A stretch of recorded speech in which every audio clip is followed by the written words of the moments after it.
তোমার 5 মিনিটের জন্য 7 দিন ধরে রেড রোড বন্ধ হবে, এটা সহ্য হবে? এটা কি করে জনগণ মেনে নেবে? বাংলাটা যে তোমার পৈতৃক সম্পত্তি নয়, মুসলমানদের পৈতৃক সম্পত্তি নয়, এই বাংলা সবার। বিভাজনের রাজনীতি করবেন না, বিভাজনের রাজনীতি বন্ধ করুন। মুসলমানরা আইনকে শ্রদ্ধা করে, ভারতবর্ষের সংবিধানকে শ্রদ্ধা করে। এর আগে রেড রোডে নামাজ হয়েছে, কেউ প্রতিবাদ করেনি। সরকার ক্ষমতায় আসার পরে রেড রোডে এবছর নামাজ পড়তে দেয়নি। মুসলমানরা দ্বিতীয় কথা বলেনি, সরকারই নির্ধারিত করে দিয়েছে যে রেড রোডের পরিবর্তে ব্রিগেডের মাঠে নামাজ হবে। মুসলমানদের আপত্তি ছিল না, সেখানে নামাজ পড়েছে। আজ সেই সেই রেড রোডে, সেই রেড কি বলছেন এর মাঠে 7 দিন ধরে কি হবে? ওটা যোগাসন নাকি আল্লাহ মালিক জানে, যে এটা ধর্মীয় কোনো অনুষ্ঠান কি আল্লাহ মালিক জানে। তার ওষুধ ওই রোডটা নয়, আরও আনুষঙ্গিক যে রোডগুলো আছে সবগুলো কোচগুলো দেওয়া হবে। কদিন ধরে বন্ধ হবে? 7 দিন ধরে। তাতে সাংবাদিকের সামনে সাংবাদিকরা প্রশ্ন করলে বলেছে মুসলমানরা, কি হরিদাস পাল? আরে তুমি কি হরিদাস পাল? হে, তুমি কি হরিদাস পাল? সেই দিন তো তুমি গরুর পিছনে সোনা খুঁজে বেড়াছিলে, আজ ক্ষমতায় এসে হরিদাস পাল বলছো? ভাষা মুসলমানরাও জানে, কিন্তু মুসলমানরা কাউকে আঘাত দিয়ে কথা বলে না। মুসলমানদের মধ্যে আছে, মার্জিত ভাষা আছে। মুসলমানরা কাউকে ছোট করতে জানে না, সবাইকে শ্রদ্ধা করে কথা বলে। তুমি একটা জনগণের প্রতিনিধি, তোমাকে বিধায়ক করা হয়েছে, তোমার ভাষাটা এরকম কেন হবে? এরকম কেন হবে? একটা জাতিকে তুমি ছোট করবে আর একটা জাতিকে তুমি বড় করবে। এ ভাষা কোত্থেকে শিখেছো?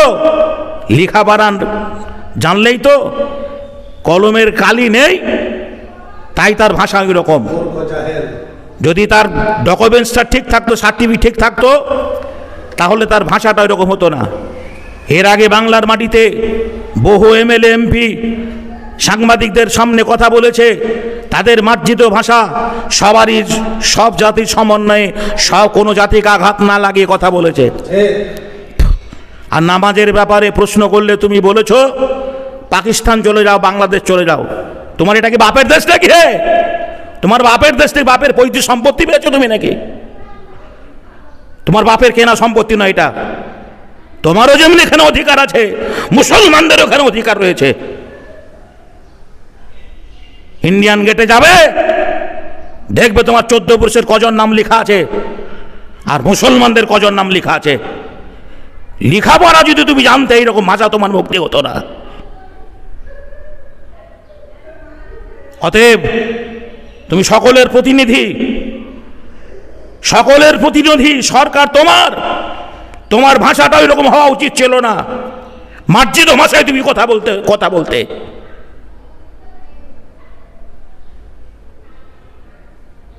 মুসলমানরা ওই রকম, প্রতিবাদ নেই, আন্দোলন নেই, তাই যা খুশি তাই। সকলের কাছে যারা এই সরকারের ক্ষমতায় এসছেন, যারা বিধায়ক, তাদেরকে আমরা শ্রদ্ধা করি, সম্মানের সহিত কথা বলছি। আগামী দিনে এই ভারতবর্ষ তথা পশ্চিমবাংলা শুধু সনাতনী হিন্দু ভাইদের নয়, এখানে মুসলমানদেরও অনেক অবদান রয়েছে।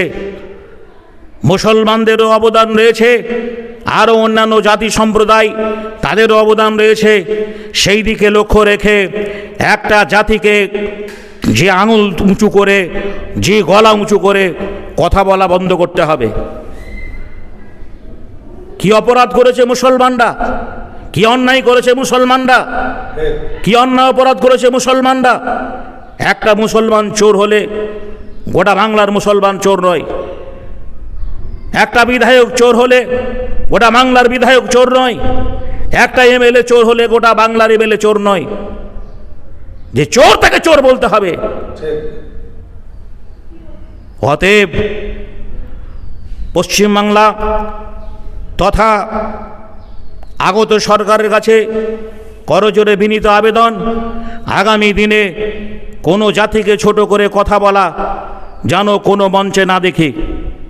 আল্লাহ রাব্বুল আলামিন আপনাদের হেদায়েত করুক, আপনাদের বুঝ দেখ, যাতে আপনারা সব জাতির সমন্বয়ে, আপনারা সব জাতির এখন প্রতিনিধি, শুধু সনাতনী হিন্দু ভাইদের প্রতিনিধি আপনারা নন, আপনারা মুসলমানদের প্রতিনিধি, সাঁওতালদের প্রতিনিধি, ডোম ডোখল ল্যাট ব্যক্তি সকলের প্রতিনিধি। অতএব বাংলার মাটিতে সব জাতিকে সমান চোখে আপনাকে দেখতে হবে। এটা আমার চশমা। এই চশমাটা আমি একজনকে একটা চোখে দেখবো আর একটা চোখে দেখবো, এরকম হবে না। এই চশমা দিয়ে আমি সব ধর্মের চশমা দিয়ে আমি সবকে সমানভাবে দেখব। এটাই হবে মানবতার পরিচয়, এটাই হবে মানবতার পরিচয়, এটাই হবে যে প্রকৃত রাজনীতিবিদ, এটাই হবে প্রকৃত স্বেচ্ছাসেবী।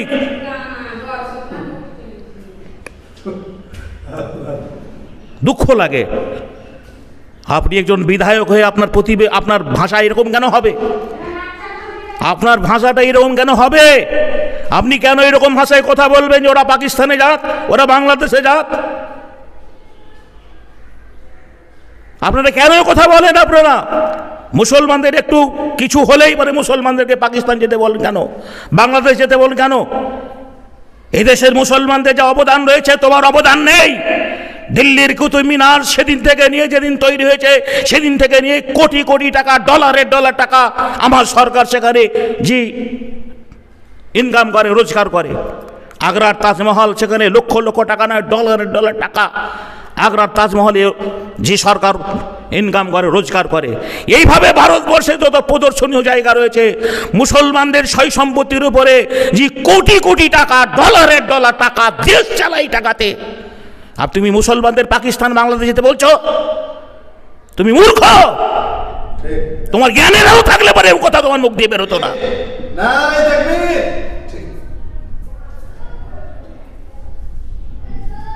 আবারও বলছি, আপনি শুধু সনাতনী হিন্দু ভাইদের বিধায়ক নন, এই বাংলার মাটিতে যত কোটি মানুষ রয়েছে সবারই বিধায়ক আপনি, সবারই জনপ্রতিনিধি আপনি। আপনার ভাষাটা হবে নম্র ভদ্র, আপনার ভাষায় মানুষ মুগ্ধ হবে, আগামী দিনে আপনার পায়ের ধুলো মাথায় নিয়ে নাচবে। কেন আপনাদের ভাষা এরকম হবে?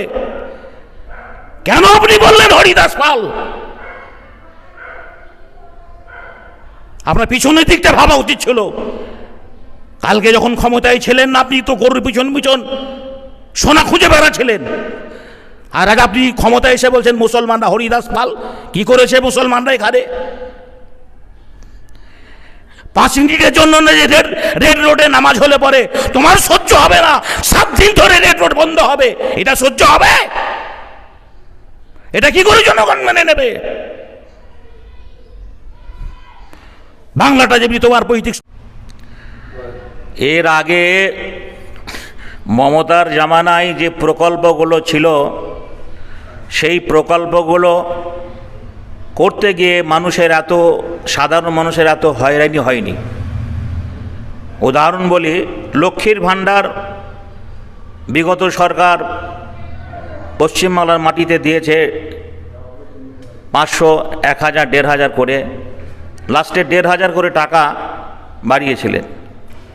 আমি গতকাল থেকে দেখছি সাগরদিঘিতে প্রথমে ওরা আগে করতো কি, দুয়ারে সরকার, সাধারণ মানুষের সমস্যার সমাধানের জন্য কখনো পঞ্চায়েতে, কখনো কোনো ক্লাবে, কখনো প্রাইমারি স্কুলে, কখনো ব্লকের সামনে ওরা আপনার দুয়ারে সরকার করেছে। এই নতুন সরকার আসার পরে এখন দুয়ারে শিবির, একই জিনিস, দুয়ারে শিবির। তো ওরা যে দুয়ারে প্রকল্প শিবির করেছে, দুয়ারে সরকার করেছে, তাতে এত হয়রানি হয়নি। এই লক্ষ্মীর ভাণ্ডারের ফর্মটা এখন কি হচ্ছে, অন্নপূর্ণা যোজনার ফর্ম। এই অন্নপূর্ণা যোজনা ফর্মের একবার বলল যে ডিভাইড করলে পরে যেভাবে টাকা পেত সেইভাবে পাবে, সেইভাবে করা হলো। তারপরে 12টা পেজের একটা অগ্নিমিত্রা পাল একটা 12টা পেজের একটা প্রেপারেশান দিল যে এটা সম্পূর্ণ ফিল আপ করলে পরে তারপরে লোক আপনার অন্নপূর্ণা যোজনা ভাণ্ডার পাবে। সেটাও করা হলো, পরে আবার সেটাকে উইথড্র করে বললো যে অনলাইনে করতে হবে, অনলাইনেও করলো। তো অনলাইনে করার পরেও আজ 3 দিন ধরে ওই জনকল্যাণ শিবির চলছে। আমি সাগরদিঘি ব্লকের কাছের মানুষ, আজকে আস্তে আস্তে একটা ভাবি সম্পর্কে হয়, ওকে জিজ্ঞাসা করলাম ভাবি কী ব্যাপার, কালকে আপনাকে দেখলাম আজকেও দেখছি। তা ওই মেয়েটা আমার প্রত্যুত্তরে জবাব দিয়েছে, ভাই নাঙের আশায় ভাতার মার লাভতে বলছে। তো নাঙের আশায় ভাতার মারা গোটা পশ্চিমবাংলার মহিলাদের অবস্থা ঠিক ওই রকম, যে নাঙের আশায় ভাতার মরা। যে দেখেন লক্ষ্মীর ভাণ্ডার 1,500 করে পেছিল, আলহামদুলিল্লাহ। এই সরকার আসার পরে একটা প্রকল্প এখনো পর্যন্ত ঠিকভাবে চালু করতে পারলো না। এই দুয়ারে শিবির করতে গিয়ে এই অন্নপূর্ণা যোজনার গোটা বাংলার মানুষ কি জ্যৈষ্ঠী মাসের গরম বুঝতে পারছেন, ব্যবসা গরম আর ফাঁকা খোলা গাছের জায়গায়, মানে কি বলবো, এত নাজেহাল। যারা সেই জায়গায় ফর্ম ফিল আপ করতে গেছে তারা জানে, তারা বুঝে। কেউ বলছে আমার ভাতা হয়নি, কেউ বলছে আমার ভাতা বন্ধ হয়ে গেছে, কেউ অমুক তমুক, বিভিন্ন জন্য মানুষ অভিযোগ নিয়ে গেছে। তো এর আগের সরকার করেছে, কোনো অসুবিধা হয়নি, একেবারে নিয়ম শৃঙ্খলাভাবে ধারাবাহিকভাবে সুষ্ঠু পরিবেশে কাজগুলো হয়েছে, কোনো সমস্যার সমাধান হয়নি। যেটা বলেছে একজনই বলেছে। আর অগ্নিমিত্রা পাল একটা বলছে, সরকার আমাদের মুখ্যমন্ত্রী, মাননীয় মুখ্যমন্ত্রী উনি একটা বলছেন, আরেকজন আরেকটা ডিসিশন দিচ্ছেন, নিয়ে একজন এক রকমের মত, মানে একটা কাজ করতে গিয়ে যদি দ্বিমত ত্রিমত হয়ে যায়, চতুর্থ মত হয়ে যায়, তাহলে বলুন সেই প্রকল্পের মানুষ ঠিকভাবে মানে টাকা পাবে না মানুষ পেরেশান হয়ে যাবে, হয়রানির শেষ নেই। আমি সরকারের কাছে করজোর আবেদন রাখব যে বিগত দিনের সরকার হয়তো তাদের মধ্যে চুরি তো ছিল, আপনার চুরি চামারি তো ছিলই। আপনারা এসেছেন জনগণের কাজ করব বলে, আপনাদের যেন সেই হয়রানি মানুষ না হয়। যারা প্রকৃত গরিব, প্রকৃত মানে ভূমিহীন মানুষ, যাদের বাড়িঘর নেই, উপযুক্ত ব্যক্তিকে যাচাই বাছাই করে তারা যেন নির্ধারিত আবাস যোজনা ঘর পায়। দ্বিতীয়ত, যারা এই অন্নপূর্ণা যোজনার জন্য এসেছে, অন্নপূর্ণা যোজনার যারা জমা দিয়েছেন অনলাইনে অফলাইনে যে লাইনে দেখ, যাদেরকে আপনারা হাজার হাজার টাকা নয় লক্ষ লক্ষ টাকা খরচ করে ব্লকে রেখেছেন, পঞ্চায়েতে রেখেছেন, যারা চাকরি করছেন, যারা সরকারের টাকা নিয়ে সংসার চালায়, যারা সরকারের টাকা নিয়ে আয়েস আরাম করেন, তাদেরকে প্রেসার দিন। তারা যদি ঠিক কাজ না করে, তারা যদি একটা পাওয়ার যোগ্য নয়, উপযুক্ত ব্যক্তি নয়, তাকে দিয়ে দেয়, তার থেকে চাকরি থেকে ছাঁটাই করে দেন, তাকে বাদ করে দেন। একটা করুন, পশ্চিমবাংলা এমনিতেই সোনার বাংলা হয়ে যাবে। এত হয়রানি না করে, এত পেরেশানি না করে আপনি একটা একটা করে প্রকল্প ধাপে ধাপে করুন, যে আপনার জনগণ আপনার পক্ষে, যে আমাদের বুক মন সব ভরে যাবে। আর মানুষ যদি হয়রানি হয়, অভিশাপ বলে একটা জিনিস আছে, অভিশাপ আর আশীর্বাদ বলে একটা জিনিস আছে। আপনি যদি ভালো কাজ করেন তাহলে আপনি সমগ্র জাতির মানুষের কাছে, কত বিধবা আর দুঃখিনী বাবা, অভাবী গরিব মানুষ, তাদের মুখ দিয়ে আশীর্বাদ, ঈশ্বর ভগবান আল্লাহ আপনার মঙ্গল করুক, ভালো করুক, এই কথাটা বলবে। আর আপনি যদি মানুষকে এইভাবে হয়রানি করেন, বলে না অনলাইনে হবে না অফলাইনে হবে, অফলাইনে হবে না অনলাইনে হবে, বা ডাইরেক্ট গিয়ে জমা দিয়ে হবে, এই যদি করেন না দেওয়ার ভাঙ, তাহলে আপনি মানুষের কাছে অভিশপ্ত হয়ে যাবেন। আর অভিশপ্ত হলে মানুষ যদি অভিশাপ করে, যে অভিশাপ করে, সে অভিশাপ যদি একবার লেগে যায়, আপনি হাজারও কাঁদলেও সেই চেয়ারটা আর ফিরে পাবেন না। অতএব সরকারকে যেন বোঝার তৌফিক দান করুন, এটাই আমার সরকারের কাছে করজোর আবেদন।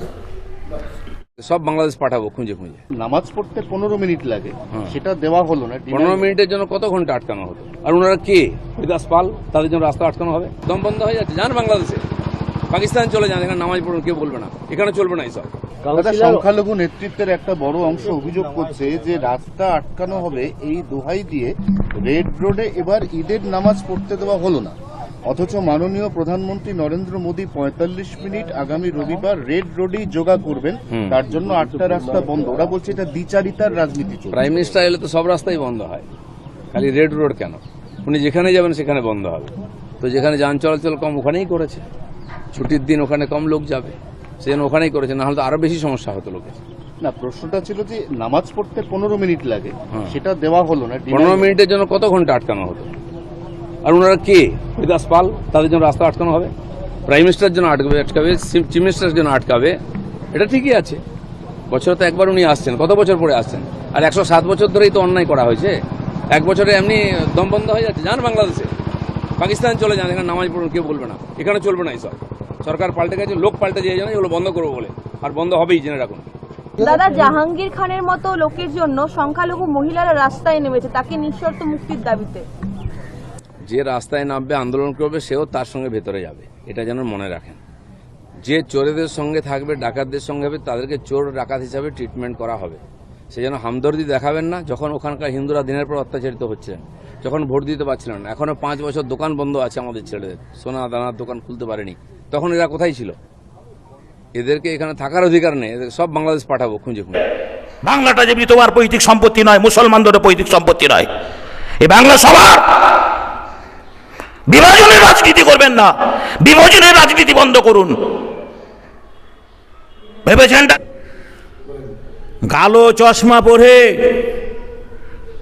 সাংবাদিকদের সামনে কি হরিদাস পাল, পিছনে পুলিশ নিয়ে সবাই বলতে পারে তুমি কি হরিদাস পাল হে দিলীপ ঘোষ? সেই দিন তুমি গরুর পাছাতে সোনা খুঁজে বেড়াছিলে, ফেউ ফেউ করে বেড়াছিলে, আজ ক্ষমতায় এসে মুসলমানদের বলছে হরিদাস পাল। মুসলমানরা হরিদাস পাল নয়, মুসলমানরা তোমার মতো ছোট লোক নয়। মুসলমানরা আইনকে শ্রদ্ধা করে, ভারতবর্ষের সংবিধানকে শ্রদ্ধা করে। এর আগে রেড রোডে নামাজ হয়েছে, কেউ প্রতিবাদ করেনি। সরকার ক্ষমতায় আসার পরে রেড রোডে এবছর নামাজ পড়তে দেয়নি।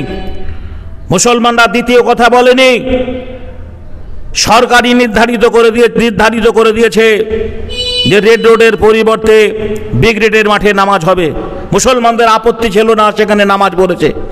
আর সেই রেড রোডে, সেই রেড কি বলছেন এর মাঠে 7 দিন ধরে কি হবে ওটা যোগাসন নাকি আল্লাহ মালিক জানে, যে এটা ধর্মীয় কোনো অনুষ্ঠানকে কি আল্লাহ মালিক জানে। তার ওষুধ ওই রোডটা নয়, আরও আনুষঙ্গিক যে রোডগুলো আছে সবগুলো কোচগুলো দেওয়া হবে। কদিন ধরে বন্ধ হবে? 7 দিন ধরে। তাতে সাংবাদিকের সামনে সাংবাদিকরা প্রশ্ন করলে বলেছে মুসলমানরা কি হরিদাস পাল? আরে তুমি কি হরিদাস পাল হে? তুমি কি হরিদাস পাল? সেই দিন তো তুমি গরুর পিছনে সোনা খুঁজে বেড়াছিলে, আজ ক্ষমতায় এসে হরিদাস পাল বলছো? ভাষা মুসলমানরাও জানে, কিন্তু মুসলমানরা কাউকে আঘাত দিয়ে কথা বলে না। মুসলমানদের মধ্যে এ আছে, মার্জিত ভাষা আছে। মুসলমানরা কাউকে ছোট করতে জানে না, সবাইকে শ্রদ্ধা করে কথা বলে। তুমি একটা জনগণের প্রতিনিধি, তোমাকে বিধায়ক করা হয়েছে, তোমার ভাষাটা এরকম কেন হবে? এরকম কেন হবে? একটা জাতিকে তুমি ছোট করবে আর একটা জাতিকে তুমি বড় করবে। এ ভাষা কোত্থেকে শিখেছো? লেখাপড়া জানলেই তো, কলমের কালি নেই তাই তার ভাষা এরকম। যদি তার ডকুমেন্টসটা ঠিক থাকতো, সার্টিফিকেট ঠিক থাকতো, তাহলে তার ভাষাটা এরকম হতো না। এর আগে বাংলার মাটিতে বহু এমএলএ এমপি সাংবাদিকদের সামনে কথা বলেছে, তাদের মার্জিত ভাষা সবারই, সব জাতির সমন্বয়ে, কোনো জাতিকে আঘাত না লাগিয়ে কথা বলেছে। আর নামাজের ব্যাপারে প্রশ্ন করলে তুমি বলেছো পাকিস্তান চলে যাও, বাংলাদেশ চলে যাও। তোমার এটা কি বাপের দেশ নাকি? হে, তোমার বাপের দেশ থেকে বাপের পৈতৃক সম্পত্তি পেয়েছো তুমি নাকি? তোমার বাপের কেনা সম্পত্তি নয় এটা। তোমারও যেমন এখানে অধিকার আছে, মুসলমানদের ওখানে অধিকার রয়েছে। ইন্ডিয়ান গেটে যাবে, দেখবে তোমার 14 পুরুষের কজন নাম লেখা আছে আর মুসলমানদের কজন নাম লেখা আছে।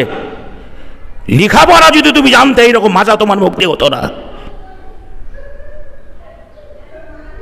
অতএব তুমি সকলের প্রতিনিধি, সরকার তোমার ভাষাটা এরকম হওয়া উচিত ছিল না। মার্জিত ভাষায় তুমি কথা বলতে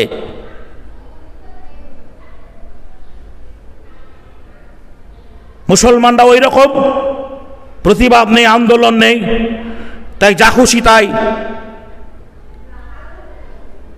সকলের কাছে যারা এই সরকারের ক্ষমতায় এসছেন, যারা বিধায়ক, তাদেরকে আমরা শ্রদ্ধা করি, সম্মানের সহিত কথা বলছি।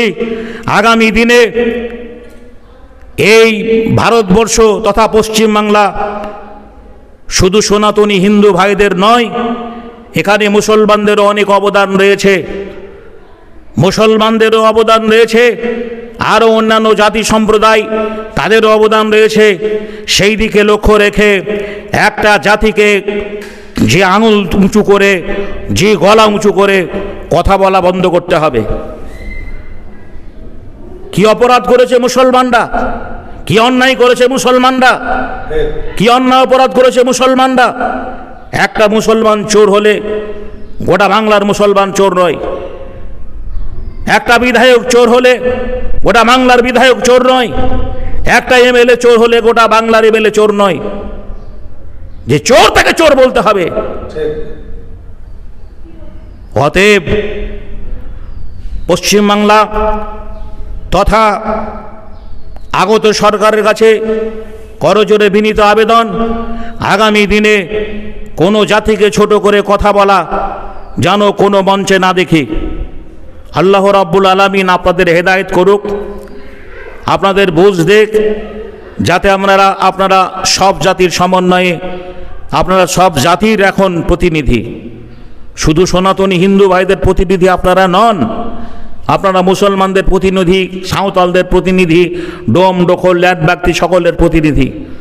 অতএব বাংলার মাটিতে সব জাতিকে সমান চোখে আপনাকে দেখতে হবে। এটা আমার চশমা, এই চশমাটা আমি একজনকে একটা চোখে দেখবো আর একটা চোখে দেখবো এরকম হবে না। এই চশমা দিয়ে আমি সব ধর্মের চশমা দিয়ে আমি সবকে সমানভাবে দেখব। এটাই হবে মানবতার পরিচয়, এটাই হবে মানবতার পরিচয়, এটাই হবে যে প্রকৃত রাজনীতিবিদ, এটাই হবে প্রকৃত স্বেচ্ছাসেবী।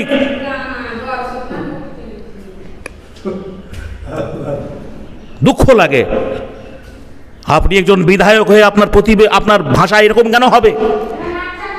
আপনার ভাষাটা এরকম কেন হবে? আপনি কেন এরকম ভাষায় কথা বলবেন যে ওরা পাকিস্তানে যাক, ওরা বাংলাদেশে যাক? আপনারা কেন কথা বলেন? আপনারা মুসলমানদের একটু কিছু হলেই পরে মুসলমানদেরকে পাকিস্তান যেতে বলেন কেন, বাংলাদেশ যেতে বলেন কেন? এদেশের মুসলমানদের যে অবদান রয়েছে তোমার অবদান নেই। দিল্লির কুতুব মিনার সেদিন থেকে নিয়ে, যেদিন তৈরি হয়েছে সেদিন থেকে নিয়ে কোটি কোটি টাকা, ডলারের ডলার টাকা আমার সরকার সেখানে যে ইনকাম করে, রোজগার করে। আগ্রার তাজমহল সেখানে লক্ষ লক্ষ টাকা নয়, ডলারের ডলার টাকা আগ্রার তাজমহলে যে সরকার ইনকাম করে, রোজগার করে। এইভাবে ভারতবর্ষে যত প্রদর্শনীয় জায়গা রয়েছে মুসলমানদের সয় সম্পত্তির উপরে যে কোটি কোটি টাকা, ডলারের ডলার টাকা, দেশ চালাই টাকাতে, আর তুমি মুসলমানদের পাকিস্তান বাংলাদেশ যেতে বলছো? তুমি মূর্খ। তোমার জ্ঞানেরও থাকলে পরে কথা তোমার মুখ দিয়ে বেরোতো না।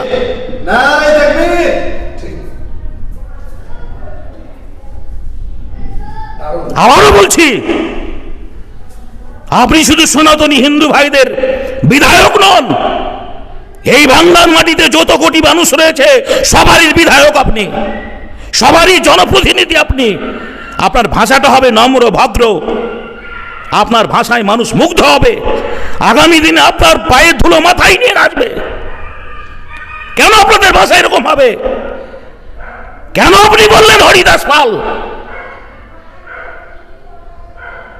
আপনার পিছনের দিকটা ভাবা উচিত ছিল।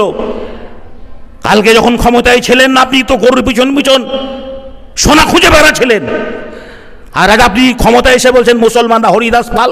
কি করেছে মুসলমানরা এখানে? 5 মিনিটের জন্য রেড রোডে নামাজ হলে পরে তোমার সহ্য হবে না, 7 দিন ধরে রেড রোড বন্ধ হবে, এটা সহ্য হবে? এটা কি করে জনগণ মেনে নেবে?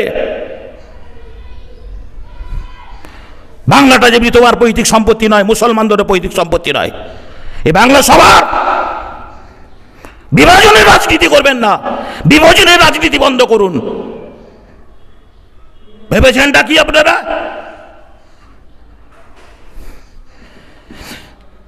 এইটাই ভালো করে ছেড়ে দেবে।